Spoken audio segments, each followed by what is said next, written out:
नमस्कार, city big news देख रहे हैं आप और मैं हूं आपके साथ साक्षी सोनी। बुराई पर अच्छाई का प्रतीक माने जाने वाला हमारा त्योहार दशहरा आज किस तरीके से मनाया जाएगा उसकी कुछ झलकियां आज आपको यहां दिखाने के लिए लाए हैं। इस वक्त मैं हिसार के गवर्नमेंट कॉलेज मैदान के अंदर मौजूद हूं, जिसे कटला रामलीला मैदान के नाम से भी जाना जाता है। और ये सारी तैयारियां आप लोग देख पा रहे हैं। श्री रामलीला कमेटी कटला मंचन 2021 इस तरीके से कुछ शुरुआत की गई है, एक मंच लगाया गया है। दूसरी तरफ आपको दिखाएंगे कि एक रावण तैयार किया गया है, जो कि आज कहीं ना कहीं रावण का पुतला फूका जो जाने वाला है। कुंभकर्ण और मेघनाथ यहाँ पर नहीं बनाए गए हैं, क्योंकि इस बार ज़्यादा गैदरिंग इकट्ठी नहीं होने वाली है। और हर बार 45 से 50 फुट का रावण जलाया जाता था, लेकिन इस बार सिर्फ 25 फीट का रावण यहाँ तैयार किया गया है। और रावण की झलकियाँ आप लोग देख पा रहे होंगे। लेकिन इस बार सबसे अहम बात और सबसे अहम सवाल ये उठ करके आ रहा है कि क्या इस बार गवर्नमेंट कॉलेज मैदान के अंदर आम लोगों की एंट्री बैन रहने वाली है। तो इस बात का भी आपको जवाब दूंगी। जुड़े रहिए पूरी की पूरी लाइव वीडियो के अंदर। तब तक तैयारियों के ऊपर एक बार नजर डाल लेते हैं। ये तैयारियां आप लोग देख पा रहे होंगे कि यहाँ पर चेयर्स लगाई गई हैं। हालांकि जो ये रावण के सामने चेयर्स आप लोगों को दिख रही हैं, ये सारी की सारी चेयर्स हटा दी जाएंगी अभी यहाँ से। इसके अलावा इस पंडाल की बात की जाए तो ये पंडाल 3 कैटेगरीज के अंदर डिवाइड किया गया है। पहले तो अगर स्टेज की तस्वीरों की बात की जाए तो स्टेज के ऊपर सिर्फ वीआईपी और वीवीआईपी ही बैठ सकते हैं। जी हाँ, सिर्फ 20 लोगों की एंट्री रखी गई है वीवीआईपी और वीआईपी के अंदर। इसके अलावा 2 श्रेणी के अंदर इस पंडाल को बांटा गया है, जिसके अंदर पहली श्रेणी में 200 लोग बैठ सकते हैं, जबकि दूसरी श्रेणी के अंदर 500 लोग बैठ सकते हैं। हालांकि अभी भी वही सवाल बरकरार है कि क्या आम लोगों की एंट्रीज इस बार रामलीला के इस पंडाल के अंदर बैन रहेगी। तो आपको बता देती हूँ कि इस बार अलग तरीके से कुछ यहाँ पर एंट्री की जाएगी, सभी को आने की इजाज़त नहीं होगी।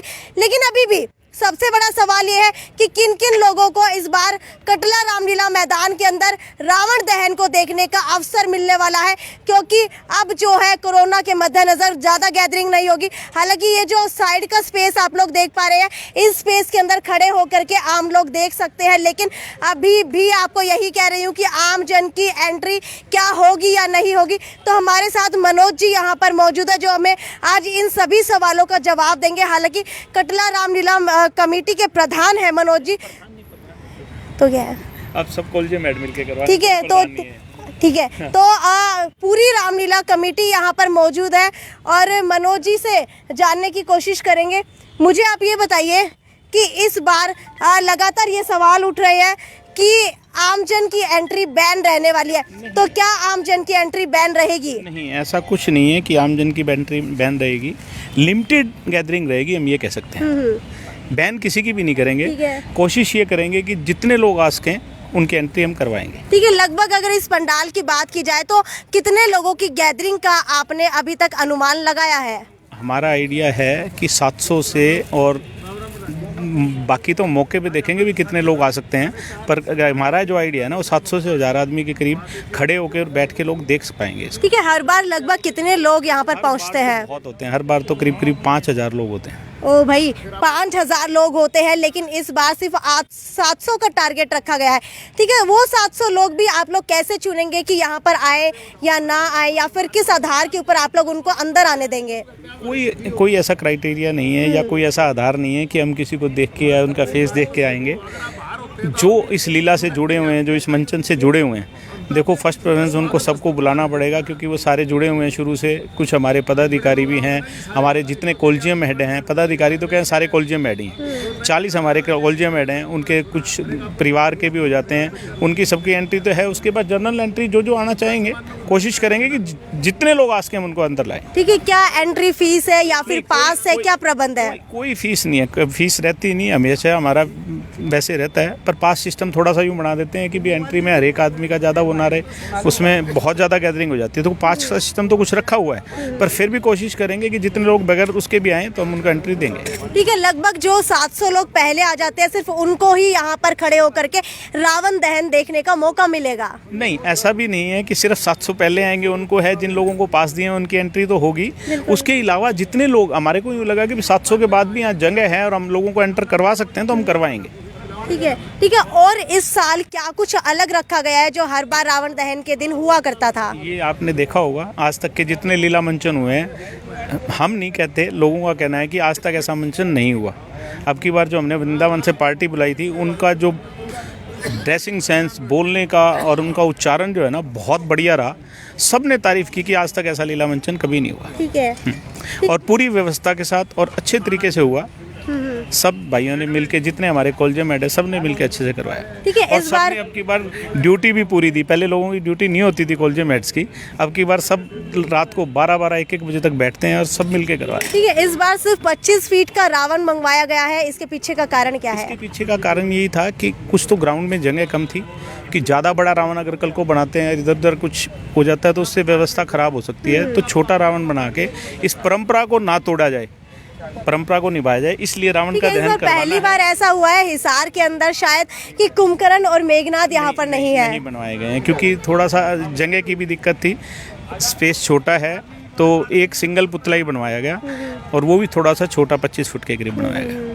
तो क्या कुछ और व्यवस्थाएं आज यहाँ पर देखने को मिलने वाली है? शाम को चीफ गेस्ट कौन आने वाला है, अध्यक्षता कौन करने वाला है? चीफ गेस्ट सावित्री जिंदल जी हैं हमारी, अध्यक्षता डॉक्टर कमल गुप्ता जी की रहेगी।